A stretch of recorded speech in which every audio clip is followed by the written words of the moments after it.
The nurse almost didn't make the call.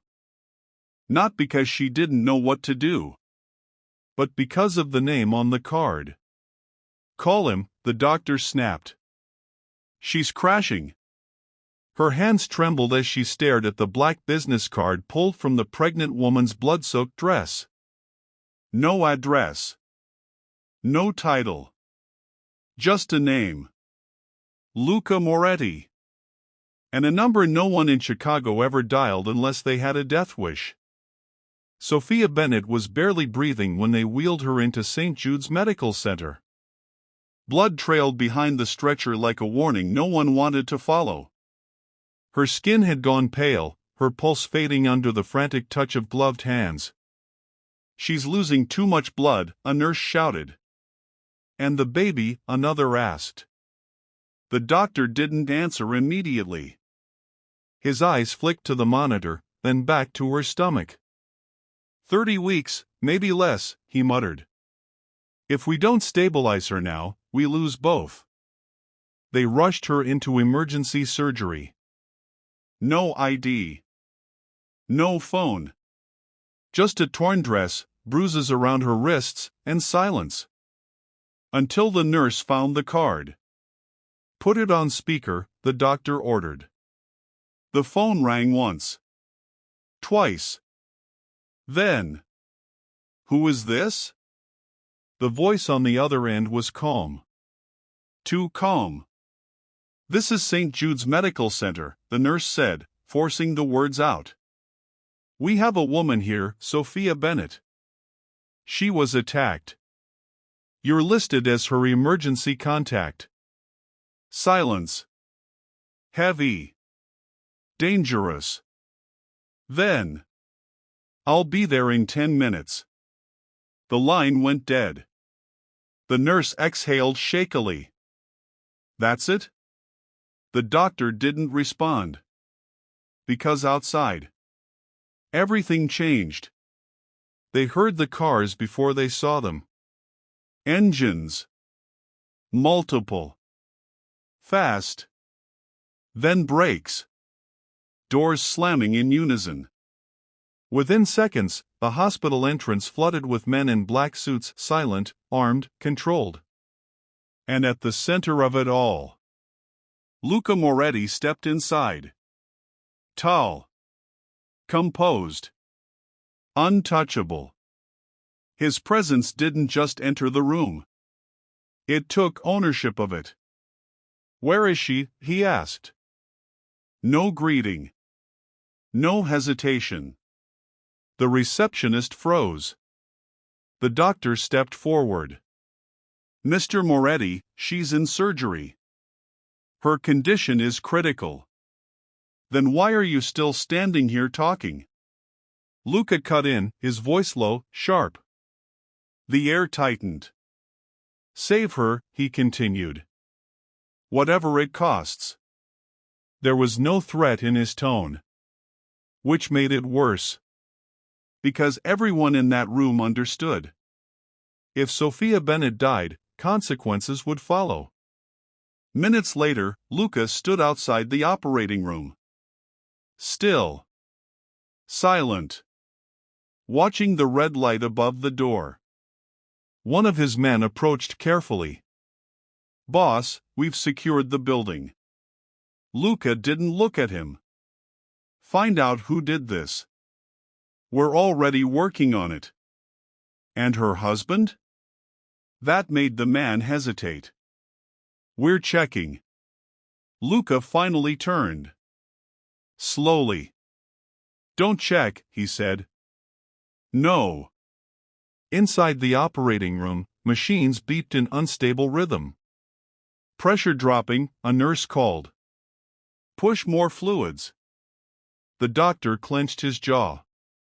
"Stay with me, Sophia, stay with me." Her body twitched faintly. "Fighting." "Barely." Outside, Luca's phone buzzed. A message. He read it once. Then again. His expression didn't change. But something colder settled behind his eyes. "Bring me the security footage," he said. They set up a screen in a private office. Grainy footage flickered to life. Timestamp 10:42 p.m. Sophia Bennett stepped into her home. Alone. Seconds later, the front door opened again. 4 men rushed in. Masked. Fast. Violent. Sophia barely had time to scream before they grabbed her. She fought. Hard. Kicked. Struggled. Reached for anything. Then, the camera angle shifted. And Luca saw something that made the room go completely silent. The door hadn't been forced open. It had been unlocked. From the inside, another figure appeared briefly in the frame. Standing back. Watching. Not stopping it. Not helping. Just watching. Luca stepped closer to the screen. His jaw tightened. Pause it. The image froze. Clear enough. Close enough. Recognizable. Michael Bennett. District Attorney. Husband. No one spoke. No one moved. Because the truth had just changed everything. Luca let out a slow breath. Not shock. Not anger. Something worse. Understanding. He sold her, one of his men muttered under his breath. Luca's gaze didn't leave the screen. Yes, he said quietly. Then his voice dropped into something lethal. He did. Across the hall, the operating room doors burst open. Mr. Moretti, the doctor called out. We've stabilized her, for now. Luca turned. What about the baby? The doctor hesitated. Alive. But it's still critical. Luca nodded once. Then walked past him without another word. Inside the recovery room, Sophia lay motionless. Bruised. Broken. Alive. Luca stepped closer, his eyes scanning every mark on her body like a man memorizing damage he intended to repay. His hand hovered briefly, then rested gently against hers. For a moment, the room was silent. Almost peaceful. Until her fingers twitched. Barely. But enough. Luca's gaze sharpened. Sophia, he said quietly. Her lips parted slightly. A weak breath escaped. And then, almost too faint to hear, Luca. Outside that room, a war had already begun. Because the man who was supposed to protect her had sold her. The first man died before midnight. No warning. No negotiation. No mistake. By the time the O'Connor syndicate realized what was happening, it was already too late. Luca Moretti didn't shout. He didn't rage. He sat in silence, watching the paused footage of Sophia being dragged across her own living room floor. Again. And again. Like memorizing it. Like carving it into something permanent. Names, he said. One word. That was all it took. Patrick O'Connor, one of his men, began. Head of the Irish crew. A photo slid across the table. 2 brothers. 3 enforcers. All active in the city. We've tracked their last movements. I don't care about their movements, Luca cut in. His eyes remained fixed on the screen. I care about where they are now. A pause. Then. We found one of them. The warehouse smelled like oil and fear. The man was tied to a chair, his face already swollen from the first round of questions. He looked up when Luca walked in. and immediately started shaking. I didn't touch her," he stammered. "I swear, I didn't." Luca didn't respond. Didn't blink. Didn't even slow his steps. He stopped right in front of him. Then crouched slightly, just enough for their eyes to meet. "Who ordered it?" The man's breathing turned frantic. "I don't know, I just follow orders, I don't ask." Luca tilted his head slightly. Disappointed. Wrong answer.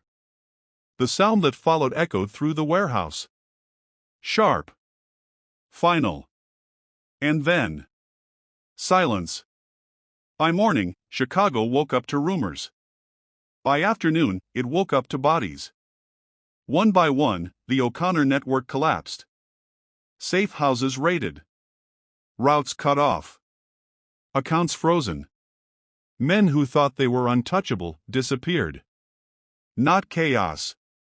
Not random violence. Precision. Every move calculated. Every strike intentional. "Patrick is running," one of Luca's men reported that evening.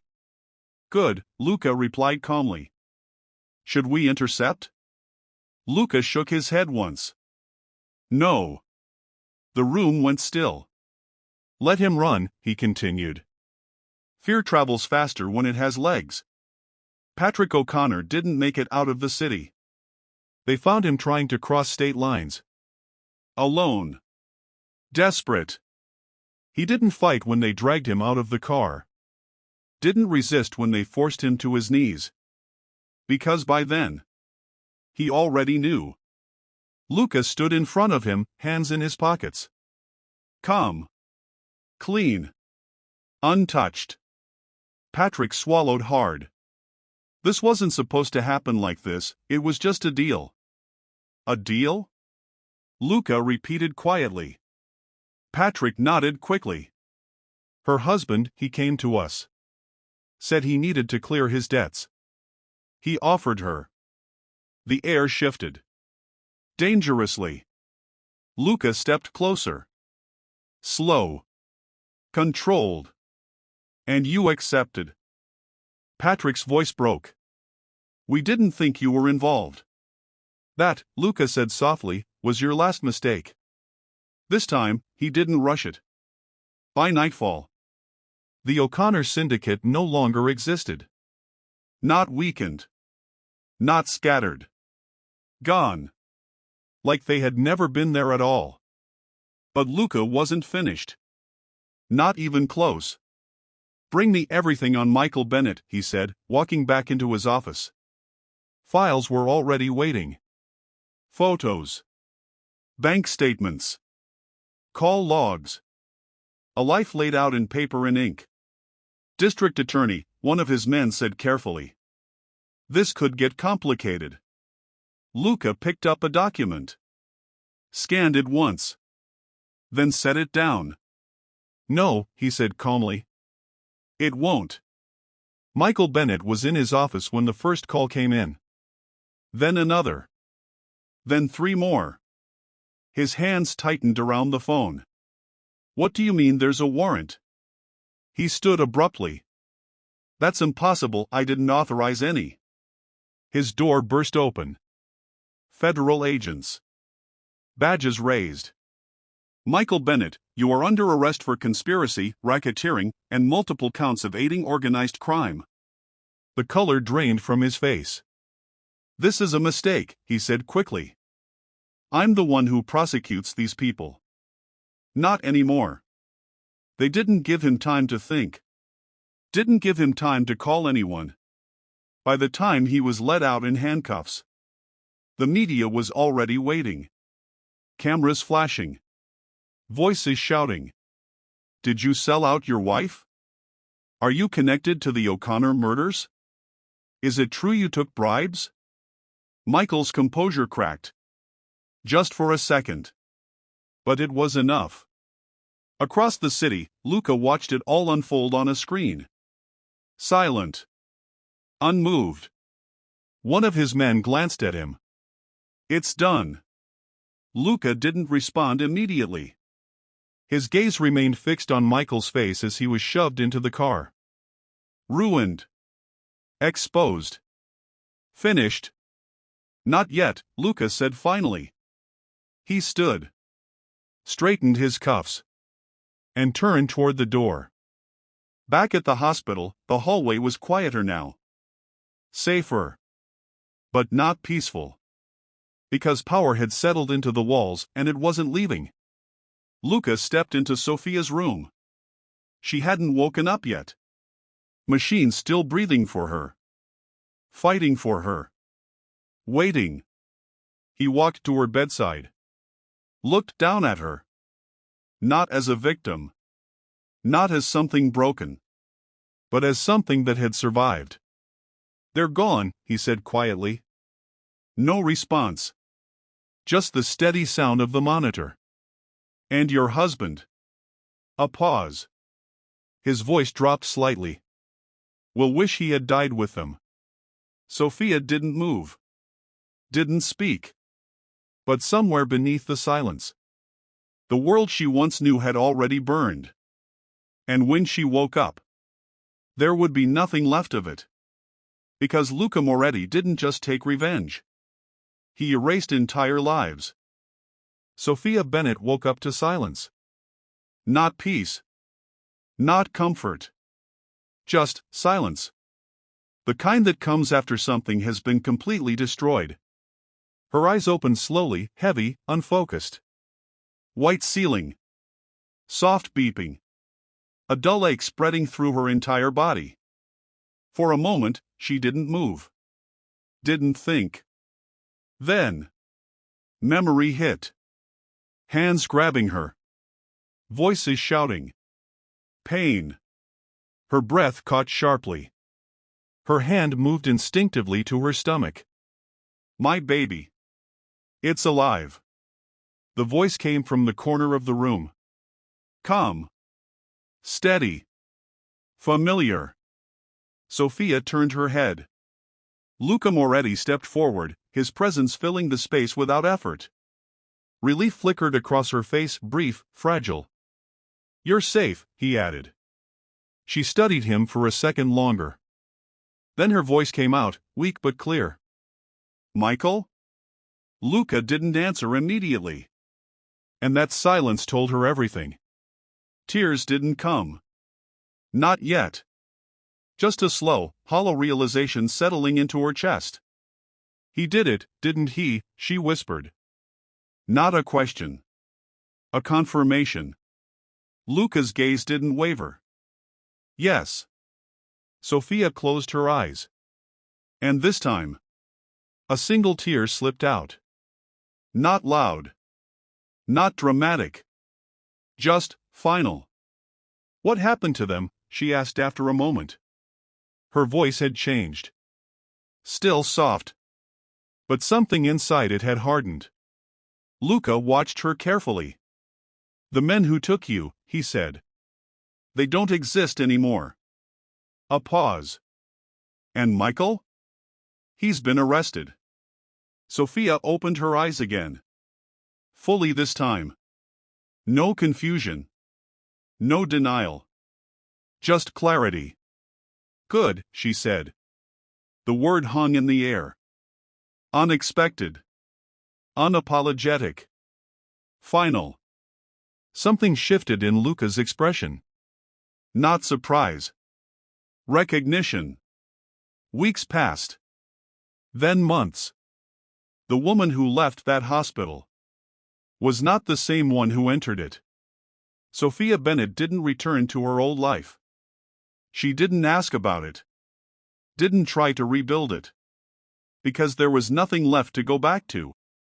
Instead, she stepped into Luca's world. And she didn't hesitate. Again, she said calmly. The accountant across the table swallowed nervously and adjusted the documents. There's a discrepancy here, Sophia continued, tapping the page. 3% missing from the offshore transfer. That's probably just a delay. No, she cut in, her tone still even. It's not. The room fell silent. Men twice her age avoided her eyes. Because they already understood something. She wasn't guessing. She knew. Luca watched from the far end of the room. Silent. Observing. Trace it, Sophia ordered. Every account. Every movement. Yes, ma'am.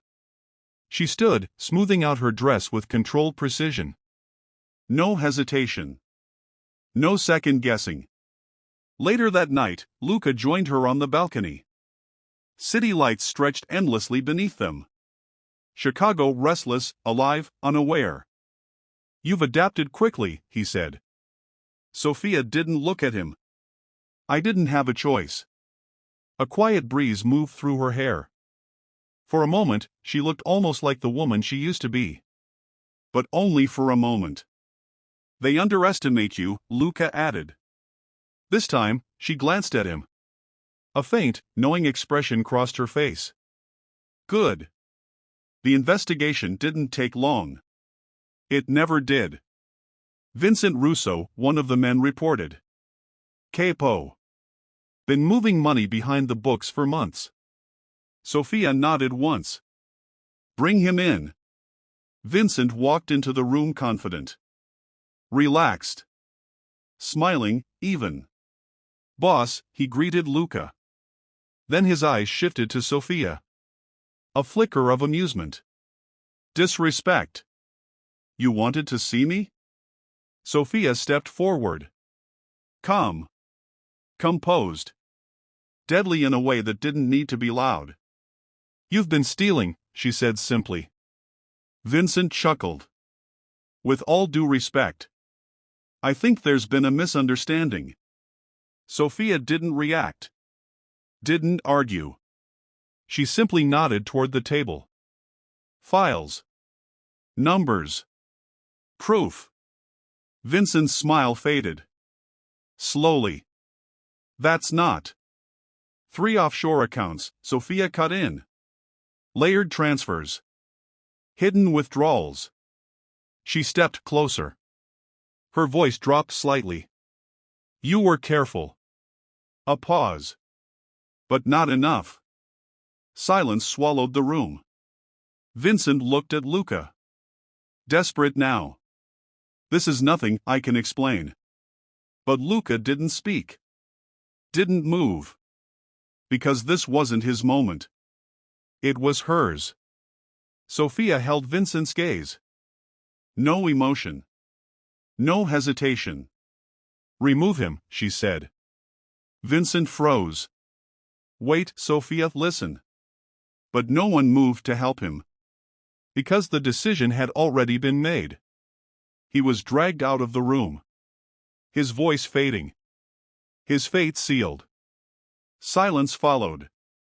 Sophia didn't react. Didn't flinch. Didn't look back. Because that part of her was gone. Later, Luca stood beside her once again, overlooking the city. You handled that well, he said. Sophia's eyes remained fixed ahead. I did what was necessary. A pause. Then. She turned to him. Fully. I won't ever be that woman again, she said quietly. The one who didn't see it coming. Luca studied her. And for the first time, there was no trace of fragility left. Good, he replied. Below them, the city moved like nothing had changed. But in the shadows, everything had. Because power had shifted. Lines had been redrawn. And something new had been built from the ruins. Not just survival. Not just revenge. Something stronger. Side by side, they stood. Not as savior and victim. But as equals. Rulers. And this time, no one would betray them and live. She entered his world as a secret. And rose to rule it beside him.